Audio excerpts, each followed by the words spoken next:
So thank you again for joining me today. Um, could you give us a short introduction to yourself and your business?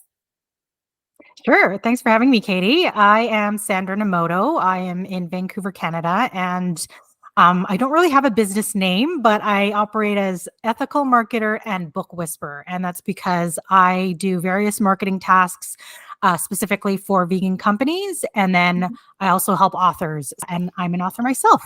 I authored the world's first and currently only vegan marketing book, Vegan Marketing Success Stories. That kind of catapulted me in the vegan world. I was really an unknown before then. And yeah, it's really cool what's happened since putting out that book. I'm just curious, what inspired you to write the book? So I had an intuitive reading around the time of my birthday in the spring of 2021. And she said, the spirit guides are saying you're going to write a book or publish a book this year. And I had already written one book and had no ideas for a new book at the time. But I just thought about, kind of what I was doing in business, and that I've always been fascinated about marketing.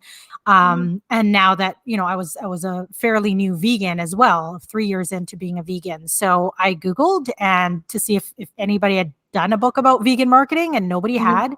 You said you had only been vegan for 3 years. So what's that story? Like, how did you transition to that?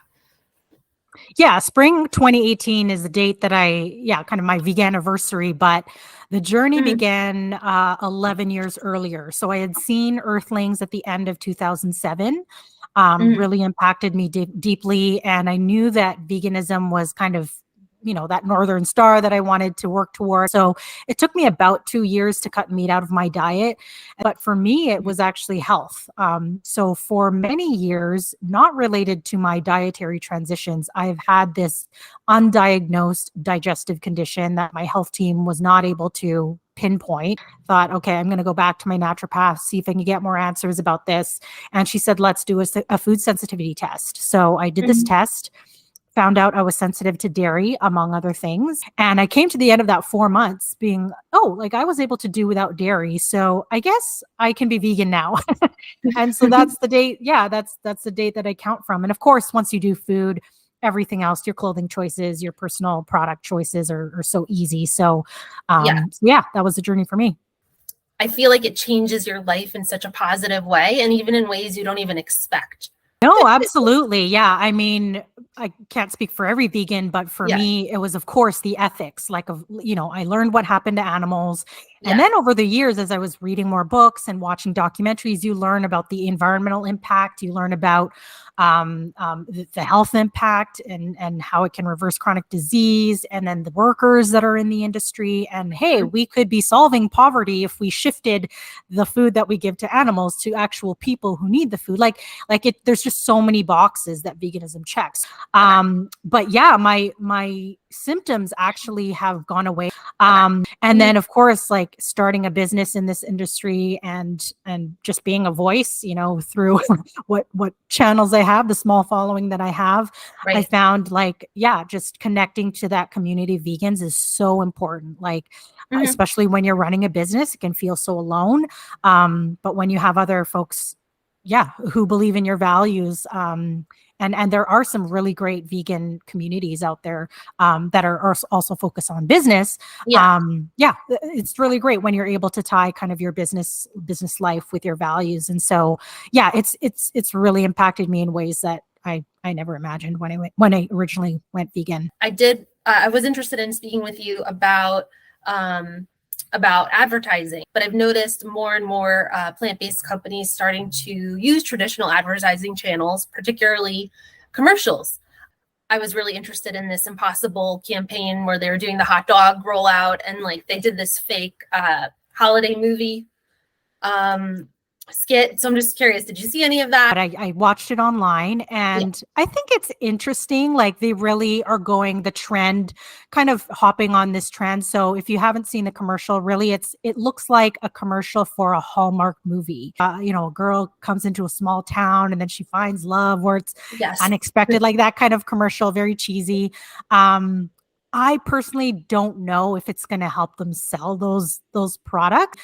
I think the idea for the commercial is good. I just don't know how effective it is. Also because like Impossible Foods hasn't really found its groove in terms of like brand voice, I don't think, as much as Beyond Meat has or Oatly has. Like I think Oatly has done a really good job of kind of saying like, we're quirky and weird. So this is what you should expect from us. Whereas Impossible, I think, is still trying to find that groove, and doing this Hallmark kind of commercial is one way to like just kind of be safe. So again, I think it's a nice stab at a trend, but I don't know if it's going to really help them raise their profile, especially to omnivores who've never tried their product before. You are in Canada, so what is the landscape like there? Like, do you feel like it's also transitioning to more plant friendly in Canada? In terms of TV commercials, no. Okay. I'm even thinking like outdoor ads, billboards. No.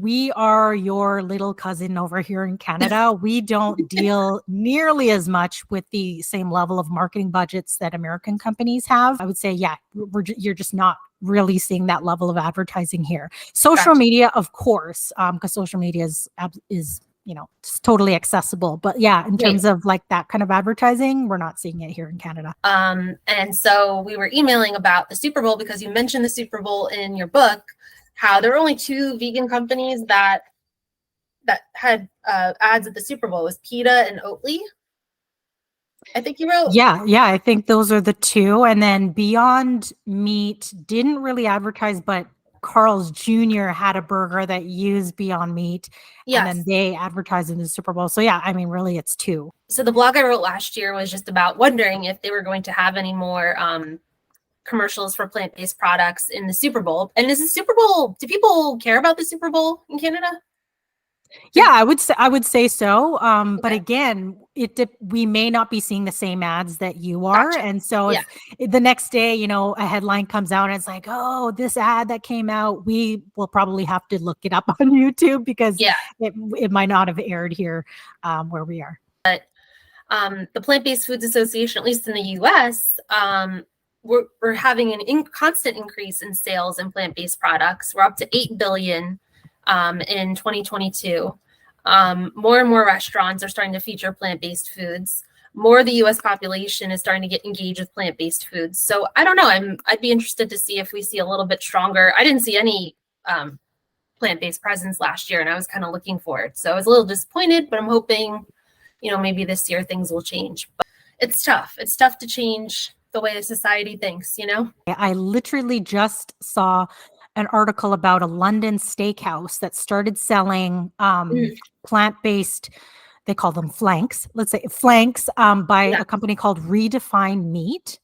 And typically in this steakhouse, only 1% of their products would be vegan. Vegans wouldn't even go into a place like this, right? But because they're selling these particular products, their vegan product sales have shot up to 45%. But that's almost half the consumers going to the steakhouse and choosing that product. Like those are some significant numbers. And so those are the kinds of stories that I like seeing because like, yeah, if I'm running a steakhouse, I would never even think to try something like this, but you just never know. So those are the kinds of headlines I love to see because it just, it shows you regular establishments taking a chance on vegan products and it working. Yeah, that's pretty amazing. And that's another thing I wrote down that, so in New York, all the New York City hospitals recently went to plant-based menus, but they didn't use the word vegan because they felt like that was going to be a turnoff for people. And so I thought, well, I think veganism has a PR problem because for some reason it just has a negative connotation. I'm just curious about your thoughts on that. And maybe that's what's holding back some of the industry. Maybe we steer away from using certain terminology or, what are your thoughts on that? Yeah, it's such a tricky one. I mean, if you are vegan, you want to use the term, right? Because it's all encompassing and it just means, ethics all around, like I said in the beginning, right? I think it's going to take a while for people to associate vegan in a positive light. But I think plant-based, I hate that term too, because there's no regulated definition. Like a lot of restaurants think plant-based is like, okay, you start with a salad. I can throw eggs and cheese in there and it's still plant-based. Like there's no regulation, right? Mm-hmm. And so I think it's just going to take time. In the meantime, using the word plant-based or 100% plant-based, like I think that is a better way to go, especially when you're talking about something like food. Ultimately, we want everybody to be okay with the word vegan, but until they understand that it's no longer associated with like products that taste like crap, and it's this nice world over here where we don't have to slaughter animals and we don't have to compromise taste. We like food that tastes good. We just want it done ethically, or we want products that are animal free.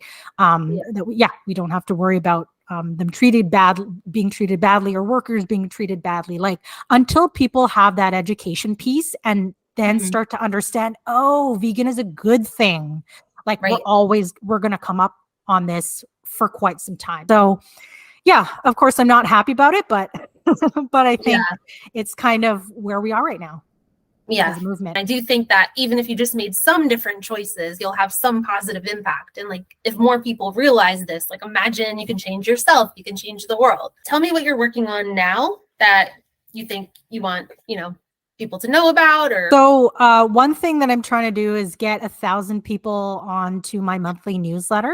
And what I feature in my monthly newsletter are marketing wins of vegan companies around the world. And so if you are a vegan company, either here in Vancouver or you're one that wants to get featured in more vegan media, podcasts, etc., that's my newest service. So you can contact me about that. And then, I'm finishing up ghostwriting one book for an author and editing a book for another author. So yeah, that's what's going on in my world. Really appreciate your time, and you have so much information. And I hope one day I can talk to you again, but thank you so much again. Can you let us know what your website is before we go? Yeah, you can find everything just with my name, sandranomoto.com. And all the links are there. All right, awesome. Well, thank you again for taking time out of your day to do the Plant Powered podcast, and we'll talk soon. Will do. Thanks so much, Katie.